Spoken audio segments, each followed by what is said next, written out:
Welcome to Good Life Nigeria TV. Labour Party human rights activist Patrick Eholor say unless the government take deliberate action on the current corruption going on in Nigeria. I will let you guys watch the rest of the video and tell me what your thoughts are. We are gradually losing hope because it's sad that a man who is supposed to represent the interests of the police was charged to court for embezzling 23 point something billion.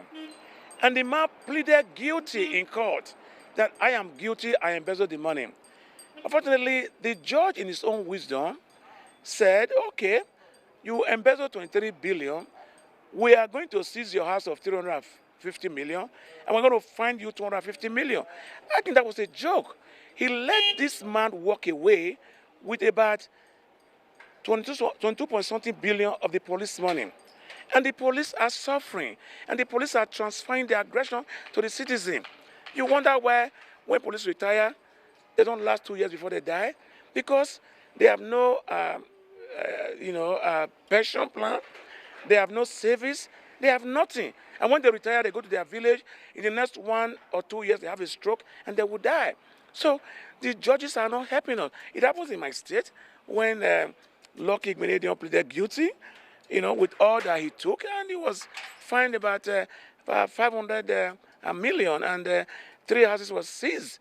And not just him, Cicera Ibo, the one of Oshene Bank, she spent most of her time in the hospital bed because of these corrupt judges. Listen, I have lived in Canada for over 3 decades. I have lived in America. I see how justice is done in those areas. If you still come up patrimony in China, they recognize you or sees you as a special species, not a human being, but animal in human skin. They will execute you or they will grant you to show as a deterrent. But the judges we have here, because some of them are very spiritually poor, they are very strong when it comes to the weak, and they are very powerful. They are very weak when it comes to the strong people, and that's why we're having this conflicting problem. What is banditry? What is causing kidnapping, armed robbery? It's because the government have not been able to provide enabling environment for a citizen, provide good job for the citizen, and that's why we're dealing with what we're dealing with. And the judges are not making it better. If anybody steals from the government, they should be used as a deterrent. As we speak today, a military senior officer has been accused of bribe of 170 million, so he can look the other way, so they can lift oil. And that's the only thing we live for. So I think that if the government of Tinubu, I'm not saying it's the cause of all the problem we've been having, if it meet change, there should be a stiff penalty for offense, so that whether you are judge, whether you are police, whether you are a military man, whether you are a civil servant, whether you are just ordinary citizen, we should try and impose a very stiff penalty for people who are subverting the will of the people. Do you think it's possible for the President Bola Tinubu to change the situation when our constitution do not really empower the judges to do the needful? Well, even if that might be, you can see that in 6 months of Tinubu administration, you can see the level of corruption, where you have a man like Tuju. Tuju is the Minister of Interior. He has a company with his wife, and a palliative we're going to be giving to us that is poor of 20,000. But Tuju and his wife, in their own wisdom, they paid a consultation of 400 million to them to give us a palliative of 20,000. That's a joke. In Tinubu administration, what do you call him again? Sowolu of Lagos State. Sowolu of Lagos State went to Granada with a woman who had not even paid her taxes to rent an apartment for 230 million naira a day if you convert the exchange, and spend about 1 point something million for party. I know it could have been her money, but who is this woman? Where did she make her money from? What is her taxes? So it's just too many to mention. Yesterday I was driving in Lagos here. I saw some NC Olumo boys chasing cars, using screwdriver to take away plate number. I mean, in a decent society, you don't do that. Where it's playing out because SC Olumo were part of the people that ring the election for Tinubu. So they can do anything they want to do and get away with murder, if possible. So we have to be realistic in whatever we are doing in this country because of our yet unborn generation. What country are we going to live for our children if things continue like this? We can make it work if we have that man who's going to be tough of nepotism, favoritism, corruption. It will work.